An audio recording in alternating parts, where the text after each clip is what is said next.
Story with Binaca.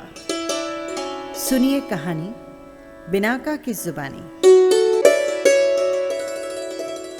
लीजिए हाजिर है विजयदान देथा की कहानी रुई की चोरी।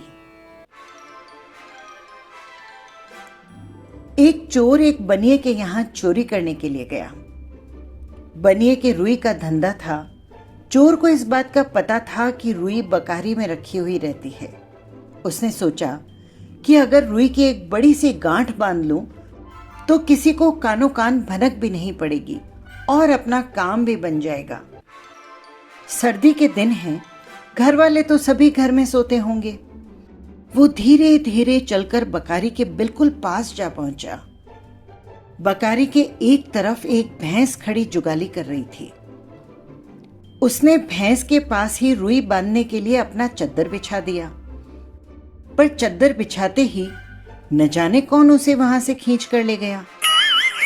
चोर ने समझा कि भैंस खा गई होगी। खैर कोई बात नहीं, वो चद्दर पूरी तरह खाएगी, तब तक अपने फेंटे को बिछाकर उसमें पूरी तरह से रुई भर लूंगा। उसने 2-3 तह करके अपना फेंटा उस जगह बिछा दिया। रुई को बाहों में भरकर लाया तो उसने देखा कि फेंटे को भी कोई खींच कर ले गया। चोर ने समझा कि भैंस फेंटा भी खा गई। अब वो क्या करे? रुई के लोभ में चद्दर और फेंटा तो खो दिया, इसके नुकसान की कसर तो यहीं से निकालनी पड़ेगी। रात का समय है, कौन देखता है? उसने अपनी धोती खोलकर वहां पर बिछा दी। उसका इरादा था कि खूब दबा दबा कर बहुत सारी रुई भर लेगा, पर ज्यों ही ढेर सारी रुई भरकर वो धोती में रखने के लिए पहुंचा तो देखा कि धोती भी किसी ने खिसका ली। बेचारा एकदम नंगा वहां खड़ा रहा। रुई के लोभ में शरीर पर पहने हुए कपड़े भी उसने खो दिए। ये भैंस है कि डायन? कपड़े तो आंखों देखे नहीं छोड़ती, चारे की जगह कहीं ये रुई तो नहीं खाती है। वो ऐसा सोचता हुआ पशुपेश में खड़ा था कि उसे एक बच्चे की आवाज सुनाई दी। दादाजी दादाजी, मुझे नई कहानी सुनाओ ना। दादाजी ने उसे डांटते हुए जवाब दिया, तेरी इन कहानियों के पीछे न रात को सोते चैन पड़ता है और न दिन में जागते। अरे भला ये भी कोई बात हुई? मुझे घड़ी आध घड़ी भी तू ठीक से सोने नहीं देता। चोर को ये नहीं पता था कि उसके आते ही दादाजी जाग गए थे और उन्होंने ही अपने हाथों से उसके कपड़े खींचे थे। रुई की निगरानी रखने के लिए सेठ जी बकारी में ही सोया करते थे और कहानियां किस्सा सुनने के लिए उनका पोता भी उनके पास वहीं सोता था। उन्होंने पोते से कहा, देख, सिर्फ एक कहानी और सुनाऊंगा, फिर सो जाना। बाद में मुझे परेशान किया तो बिल्ली को आवाज दे दूंगा।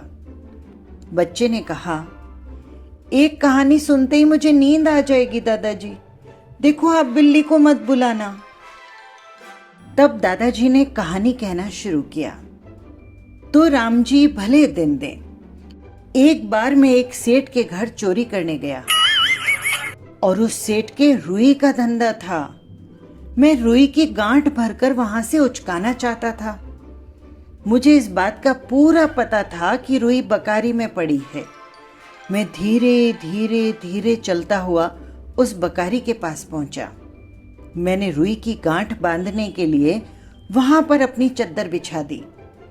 बकारी के एक कोने में भैंस बंधी हुई थी।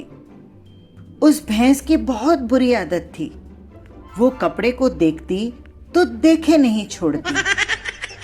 वो एक ही निवाले में एक पूरा कपड़ा निकल जाती थी। मैंने नीचे चद्दर को बिछाया तो वो मेरी चद्दर खा गई। फिर मैंने अपने फेंटे को 2-3 तह करके बिछाया तो वो मेरा फेंटा भी खा गई। फेंटे के बाद मैंने अपनी धोती खोलकर बिछाई तो वो डायन मेरी धोती भी निगल गई। मैं क्या जोर करता? बिल्कुल नंग धड़ंग होकर वहीं खड़े खड़े सोचता रहा कि अब क्या करूं। इतने में बच्चे ने पूछा, तो दादाजी, सारे कपड़े उतारने के बाद आप नंग धड़ंग कैसे दिखाई दिए?